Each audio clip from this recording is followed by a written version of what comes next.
നമസ്കാരം. ഇൻഫോടെക്കിലേക്ക് സ്വാഗതം. ഒരു സ്ത്രീക്ക് പുരുഷനുമായി മുമ്പുണ്ടായിരുന്ന അടുപ്പം ലൈംഗിക ബന്ധത്തിന് സ്ഥിരമായ സമ്മതമില്ലെന്നും മുമ്പ് ബന്ധമുണ്ടായിരുന്ന ഒരാൾ നിർബന്ധിച്ച് ലൈംഗിക ബന്ധത്തിൽ ഏർപ്പെടുന്നത് ബലാത്സംഗമാണെന്നും ബോംബെ ഹൈക്കോടതി. ജസ്റ്റിസുമായ നിതിൻ ബി സൂര്യവംശി, AW ചാന്ദിനി എന്നിവരടങ്ങിയ ഡിവിഷണൽ ബെഞ്ചിൻ്റേതാണ് നിരീക്ഷണം.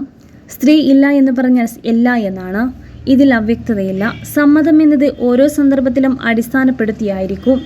ഒരു പ്രത്യേക സന്ദർഭത്തിൽ ഒരു പുരുഷനുമായി ലൈംഗിക ബന്ധത്തിന് സമ്മതം നൽകുന്ന സ്ത്രീ മറ്റെല്ലാ സന്ദർഭങ്ങളിലും അതേ പുരുഷനുമായി ലൈംഗിക ബന്ധത്തിന് സമ്മതം നൽകണമെന്നില്ല. ഇന്ത്യൻ നിയമത്തിലെ സെക്ഷൻ 53A പ്രകാരം ഒരു സ്ത്രീയുടെ ലൈംഗിക പങ്കാളികളുടെ എണ്ണവുമായി ബന്ധപ്പെട്ടല്ല അവളുടെ സ്വഭാവം ധാർമ്മികതയുമുള്ളത്. 2014 നടന്ന കൂട്ടബലാത്സംഗ കേസിലാണ് കോടതിയുടെ നിരീക്ഷണങ്ങൾ. മുസ്ലിം യുവതി ഹിന്ദു യുവാവിനൊപ്പം ജീവിക്കുന്ന സമയത്താണ് സംഭവം.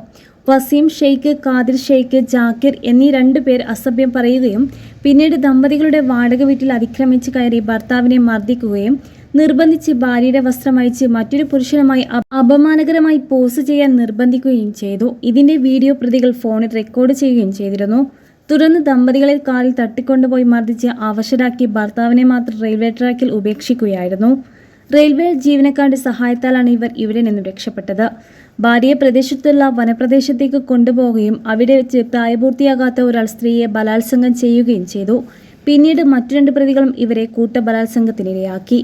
കൊലപാതക ശ്രമം, തട്ടിക്കൊണ്ടുപോകൽ, കൂട്ടബലാത്സംഗം, IT ആക്ട് എന്നിവ പ്രകാരം ഇവരെ വിചാരണ കോടതി ജീവപര്യന്തം ശിക്ഷ വിധിച്ചു. പ്രതികളിൽ ഒരാളുമായി സ്ത്രീക്ക് നേരത്തെ ബന്ധമുണ്ടെന്നും അവളുടെ പെരുമാറ്റം സ്വമേധയായുള്ള പങ്കാളിത്തത്തെ സൂചിപ്പിക്കുന്നുവെന്നുള്ള പ്രതിഭാഗത്തിന്റെ വാദം കോടതി നിരസിച്ചു.